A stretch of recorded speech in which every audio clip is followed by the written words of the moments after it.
시청자 여러분 안녕하십니까? 외교부 서포터즈 모파랑이 전해드리는 외교 소식 위클리 모파뉴스의 앵커 홍주리입니다. 벌써 2024년 상반기가 끝을 향해 달리고 있습니다.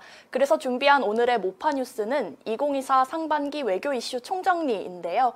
각 시기별로 주요했던 이슈들을 안효빈 기자와 함께 들어보겠습니다.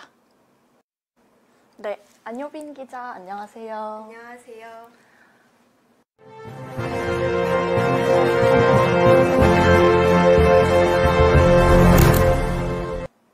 올해 첫 소식이었죠. 1월에는 우리나라가 UN 안전보장이사회 비상임이사국으로서의 활동을 개시했습니다. 이번 한국의 UN 안보리 진출은 11년 만이었다고 하는데 자세한 내용 전해주시죠. 네, 그렇습니다. 우리나라는 새해 첫날인 1월 1일부터 UN 안전보장이사회, 즉 안보리에서 비상임 이사국으로서의 활동을 개시했는데요. 말씀해주신 대로 한국이 UN 안보리에 진출한 것은 1996년에서 97년, 2013년에서 14년 이후 세 번째로 11년 만입니다. 임기는 2024년에서 25년으로 앞으로 2년간 우리나라는 UN 안보리 비상임 이사국으로서 북한 문제뿐만 아니라 현재 국제 이슈가 되는 우크라이나 사태, 이스라엘, 팔레스타인 분쟁 등에서 안보리가 효과적으로 대응할 수 있도록 노력할 것이라 밝혔습니다. UN 안전보장이사회 비상임이사국으로서의 한국 활동도 기대가 됩니다. 이어서 2월에는 한 쿠바 수교가 있었죠. 쿠바와의 수교가 큰 이슈가 된 이유는 무엇인가요?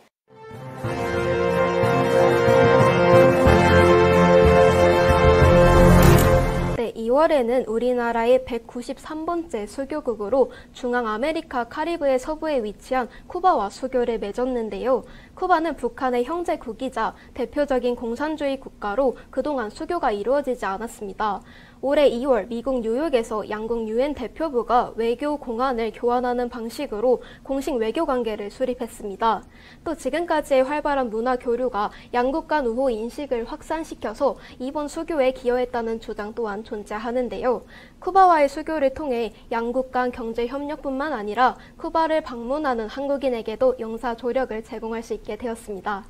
한 쿠바 수교 기념으로 최근에는 문화 교류 및 협력도 활성화되는 추세인 것 같습니다. 앞으로도 양국 간의 외교 관계에 주목해봐야 될 것 같습니다. 이어서 3월 달의 주요 이슈는 제3차 민주주의 정상회의 개최라고 할 수 있겠는데요. 간단히 소개 부탁드릴게요.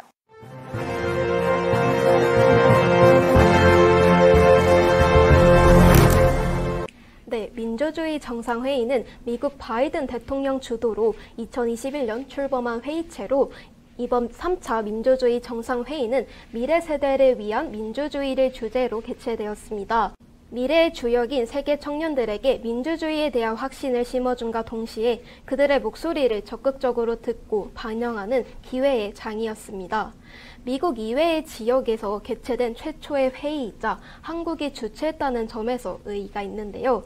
이번 회의는 글로벌 진영화 시대에 민주주의의 가치와 연대의 정신을 확인하는 한편 민주주의를 발전시켜온 한국의 경험 및 성과를 국제사회에 공유함으로써 세계 민주주의 증진에 기여하고 한국의 글로벌 민주주의 리더십을 강화하는 계기가 되었습니다. 맞습니다. 민주주의 정상회의란 국제적인 소통의 장은 민주주의를 향한 발걸음을 여러 국가들이 함께 내디딜 수 있던 중요한 행사였죠. 다음으로 4월 달의 외교 이슈들을 살펴볼까요? 4월엔 조태열 외교부 장관님의 나토 정상회의 참석을 주요 이슈로 뽑을 수 있겠네요.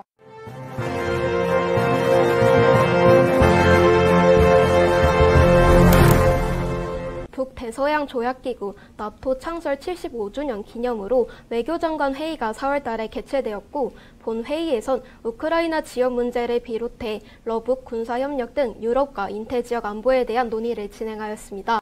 회의에 참석한 조태열 외교부 장관은 우크라이나 전쟁 종식 및 평화 회복을 위한 다양한 지원 계획들을 밝히는 한편 나토와 인텔 파트너국 간의 협력 강화의 중요성을 역설하며 우리나라는 개별 맞춤형 파트너십 프로그램 ITPP를 통해 나토와의 파트너십을 강화해 나갈 예정이라고 밝혔습니다.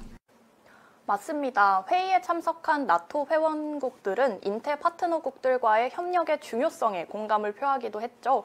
이어서 5월에는 한일중 정상회의가 서울에서 개최되었죠. 이번 회의의 성과는 어떻게 되나요?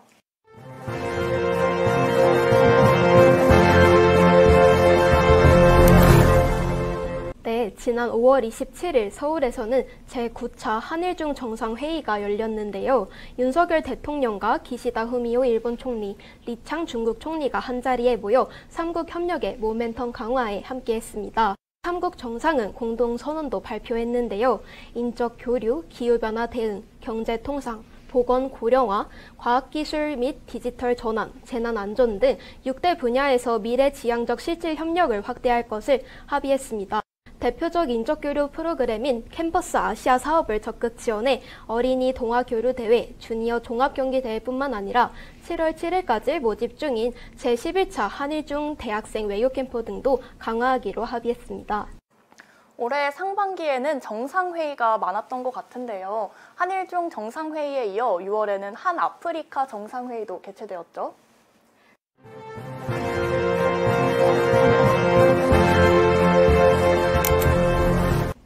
네, 맞습니다. 6월 4일부터 5일까지 한아프리카 정상회의가 서울에서 개최되었는데요. 이번 회의는 우리나라 최초로 진행된 아프리카와의 정상회의이자 아프리카 48개국 대표단이 참석한 대규모 다자회담이었습니다. 양측은 한아프리카 정상회의 공동선언에서 동반 성장, 지속 가능성, 연대를 주제로 협력하기로 합의했는데요. 한아프리카 비즈니스 서밋을 개최하면서 경제 분야에서도 교류를 확대하기로 결정했습니다. 또 한아프리카 핵심 광물 대화를 출범시켜 일자리 창출 및 지역경제 활성화를 위해 노력하기로 했습니다. 한편 6월 달엔 윤 대통령이 중앙아시아 순방을 통해 자원부국인 중앙아시아 국가들과 공급망 협력을 강화하는 한편 K-실크로드 구상을 추진하는 계기가 되었죠. 또 6월 21일에는 조태열 외교부 장관이 UN 본부에서 감비아의 평화구축 경험을 주제로 개최된 평화구축위원회 회의에 참석했는데요. 조 장관은 주 UN 대사 재직 당시 PBC 내에서 긴밀히 협력했던 마마두 탕가라 주 UN 감비아 대사와 7년 만에 PBC 회의장에서 재회했다고 하는데요. 자세한 내용 설명해 주시겠어요?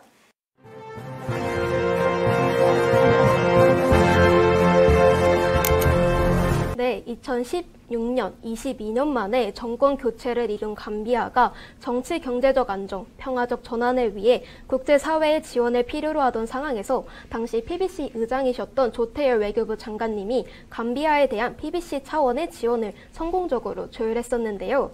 이에 탕가라 장관은 PBC가 조 장관의 리더십 아래 감비아 상황에 적기에 관여함으로써 인도적 재난을 방지하고 감비아 국민들에게 미래에 대한 희망을 고취시켜 주었다며 진정한 개척자 역할을 수행했다고 밝혔습니다. 또한 조태열 장관님께서 평화구축은 막대한 자원이 소요되는 과정인 만큼 PBC가 전환기 국가들이 필요로 하는 자원이 지속될 수 있는 여건을 조성하고 국제금융기구에 대한 정기적 방문, 잠재 공여국에 대한 관여 확대를 통해 현장 지원 수요를 실질적으로 충족시킬 수 있는 노력이 필요하다고 밝혔습니다.